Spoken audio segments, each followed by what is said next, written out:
Փաշինյանն այսօր խորհրդանշական օր է, 8 տարի առաջ այսօրը Սերժ Սարգսյանը հրաժարական տվեց, բայց քանի որ ես շատ հավանում եմ ընդդիմադիր Փաշինյան գործչին, մի քանի հոդվածներ եմ ուզում, հոդվածներ, ելույթներ ու հարցազրույցներից մեջբերումներ անեմ։ Օրինակ իմ շատ սիրելի ելույթներից էր ազգային ժողովի անունից, երբ ասում եք միսը թանկացել է, ինչ անենք ժողովուրդ ջան հեգրանքով, խառը կանաչի կերեք։ Ձեր շեդևր ելույթներից 4 քուանշ, պարոն գլխավոր դատախազին, շատ էի սիրում ձեր այդ ելույթը, ձեր հոդվածներից մեջբերում եմ բառացի, ոչ մեկին չեմ վիրավորում, Դոդի Պետրոս Ղազարյանը հիմա դարձել է ռուսին Նատաշկա, բայց մեզ մոտ, բայց քանի որ չափից շատ կերել եւ տրզել է, մենք իրան ասում ենք պարվա, շարունակությունը չեմ ասում, ձեր հարցազրույցներից, երբ որ ձեզ դատապարտում էին, Մնացական Մարտիրոսյանը, դուք նրան, երբ որ լրագրողը հարցրեց ձեզ, դուք ասեցիք տխրահրճակ, ես այստեղ դատավոր չեմ տեսնում, Սերժն է նստած, հիմա նորից ասում եք, միսը թանկացել է, ինչ անենք, խառը կանաչի կերեք, չնայած խառը կանաչիներ է թանկացել, քուանշ հայտնած գլխավոր դատախազը Արթուր Դավթյանը Սերժի դատախազից դարձավ Նիկոլ Փաշինյանի դատախազը, Դոդի Պետրոսը դարձավ Նիկոլի Պետրոս, դե Մնացական Մարտիրոսյանն էլ տեսնում ենք ինչեր է անում, նորից դատում է ընդդիմադիրներին, այսինքն Նիկոլն է այնտեղ նստած եւ մի ռետորական հարց, պարոն Փաշինյան, իշխանությունը մարդուն փոխում է, թե բացահայտում ունեությունը։ Շնորհակալություն։ Ուրեմն միսը թանկանալու հետ կապված մենք քաղաքացիներին ասում ենք, մենք ձեր թոշակները բարձրացնում ենք։ Եվ Հայաստանի Հանրապետության պատմության մեջ առաջին անգամ Հայաստանի Հանրապետությունում միջին թոշակը ավելին է, քան նվազագույն սպառողական զամբյուղը։ Եվ ուզում եմ հիշեցնել, որ դեռևս 3 տարի առաջ Հայաստանի Հանրապետությունում նվազագույն թոշակը համապատասխանեցվել է նվազագույն սպառողական զամբյուղին։ Հայաստանի Հանրապետությունում 2018 թվականից ի վեր բացվել է շուրջ 280 նոր աշխատատեղ, աշխատավարձերը մինչև 75-80%-ով ավելացել են եւ գնաճը ընդհանուր առմամբ եղել է 29%, այսինքն աշխատող մարդիկ ապրում են 50%-ով ավելի լավ։ Եթե այդպես չէ, թող որևէ մեկը ինձ բացատրի, մասնավորապես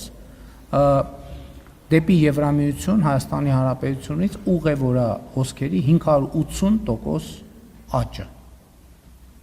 Եվ այլն, թող որևէ մեկը ինձ բացատրի, թե ինչպես է եղել, որ 2018 թվականից 54,000 շուրջ ընտանիք նոր բնակարան է ձեռք բերել։ Եվ այլն, եւ այդպես շարունակ։ Ընդհանրապես ինչ վերաբերվում է իշխանությանը եւ ինչ վերաբերվում է ժամանակին։ Եթե մարդը ժամանակի ընթացքում չի փոխվում, նշանակում է մարդը մնացել է նույն կետի վրա։ Մարդը չի կարող միշտ լինել 4-րդ դասարանում։ Ինչ վերաբերվում է դատավորներին, դուք գիտեք, որ ես ինքս եմ դատական համակարգի հետ կապված լրջագույն խնդիրների մասին խոսում։ Բայց Հայաստանի Հանրապետության գործող սահմանադրությամբ դատավորները ունեն գործունեության երաշխիքներ եւ դատավորը ցմահ պաշտոն է Հայաստանի Հանրապետությունում։ Այդ է պատճառը, որ մենք նաեւ հիմա ես համոզված եմ, որ նոր սահմանադրության մեջ պետք է լինի անցումային դրույթ, համաձայն որի Հայաստանում գործող բոլոր դատավորները պետք է ստանան դատավորի պաշտոնակատարի կարգավիճակ, շարունակեն գործել եւ վերանշանակվեն միայն բարեվարկության համապարփակ ստուգումներ անցնելուց հետո։ Որ մասը բաց թողեցի։ Արթուր Դավթյանը կարկառուն ընդդիմադիր գործիչ է։ Եվ Արթուր Դավթյանը չէր, որ մասնակցում էր շարժումներին, հայտարարություններ էր անում, հիմա որ լավ մանգակ բանի ուժեղ Հայաստանի շտաբներից մեկում կգտնեք իրան։ Ուշադիր մանեք եք ուղակի։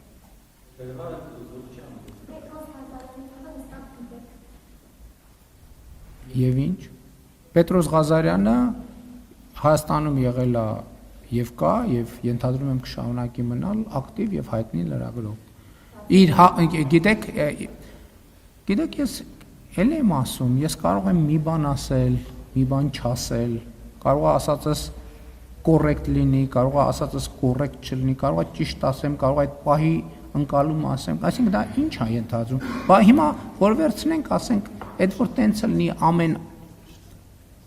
ամեն մեկը վերցնենք դուք ձեր կյանքում ինչ եք ասել, կարող է հիմա ասենք ոնց էս դուք եք, թե դուք չեք։ Մարդը պետք է փոխվի, մարդը պետք է սովորի, մարդը պետք է աճի։ Մարդը չպետք է նույն տեղում մնա, ուրիշ բան ասեմ։